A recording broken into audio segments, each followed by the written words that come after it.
In today's episode, let's look into a very important topic, the 12 golden rules of watering your houseplants the right way. How much and how often to keep them healthy. Coming up.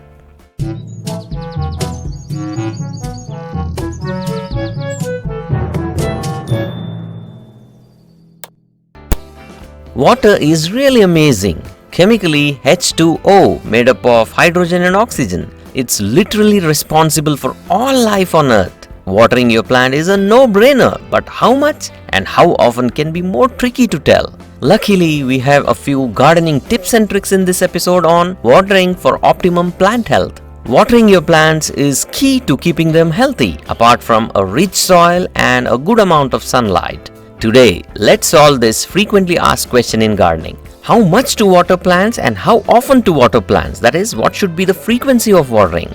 The answer to this question is not really easy and depends on a number of factors like the type of plant, your location or the local climatic zone, the season of the year, the type and size of the container, and so on.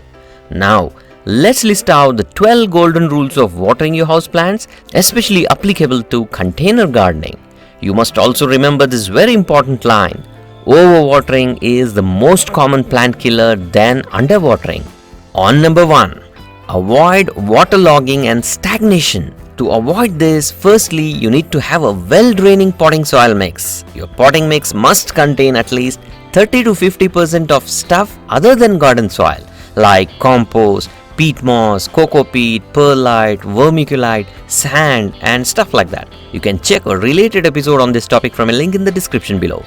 Then secondly, you must also check whether the drainage holes of your container are patent. Water should freely flow out of the holes, else it can be a disaster to your plants. On number 2, checking the topsoil for moisture. Before you water your plants, make it a habit to check the top 1 or 2 inches of the soil using the finger dip method. If it's completely dry, then you need to water your plants. You can also check this using a soil moisture meter or a simple moisture and pH testing gadget like this. But the best gadget is your finger. This is important because drying out of soil just before watering promotes growth of roots. Rule number 3. Water less often but thoroughly. This is really an important rule. Generally, for most plants, it's better to water less often but thoroughly. This is always much better than watering more frequently but with little quantity of water. The next rule, that is the rule number 4, explains this concept better. Rule number 4. Water must reach the roots. Most roots are located deeper near the bottom of the containers. Hence, superficial watering with small amounts and even though more frequently will not give you good results. Hence, thorough watering and less frequent watering is recommended so that the water reaches the deeper roots till the bottom of the container. On number 5. Water late in the evening or early in the morning. In late evenings and early mornings, the soil is cooled and hence less water evaporates than it would on hot soil during the day. And the plants can sufficiently stock themselves with water for upcoming photosynthesis and the plants will be able to deal better with the upcoming heat of the sun. On number 6, keep the leaves dry to avoid fungus. Generally, for most plants, especially for the succulents and cacti, it's recommended to pour water on the soil and not drench the plant completely due to the risk of fungal disease. But this depends on the local climate and the type of the plant. If it's scorching hot in summer, you can mist or drench some of the plants, but not those plants which store water in their leaves and stem, that is, the succulents and cacti, due to the risk of rot. On number 7, water gradually and allow it to go down into the soil, wait and then water again till the water comes out of the drainage hole. This is thorough watering and important for deeper roots to receive water, as I already discussed in rule number 3, that is less frequent but more thorough watering. On number 8, if you are on a vacation or want to reduce the watering frequency, you can use clay-rich soil but smartly. This holds water well and this is the soil used by most nursery guys to water their plants less frequently. But there is always a risk of root rot from this water stagnation if you use clay soil.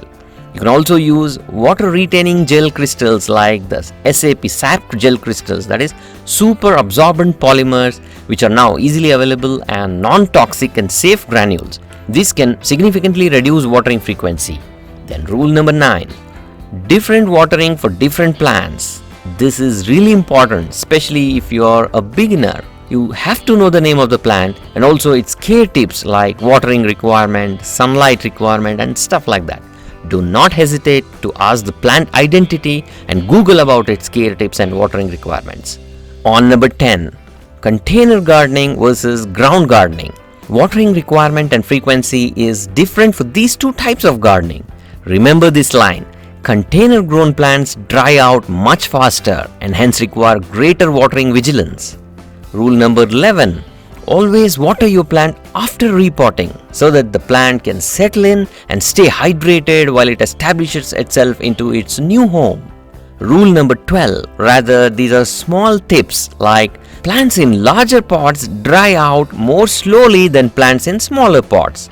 Then plants in bright daylight dry out more quickly than plants in low light or even indoor plants. Humid air keeps the soil moist for longer than the dry air. So there you have it. Please like, share and comment below with your feedback and queries. Happy gardening!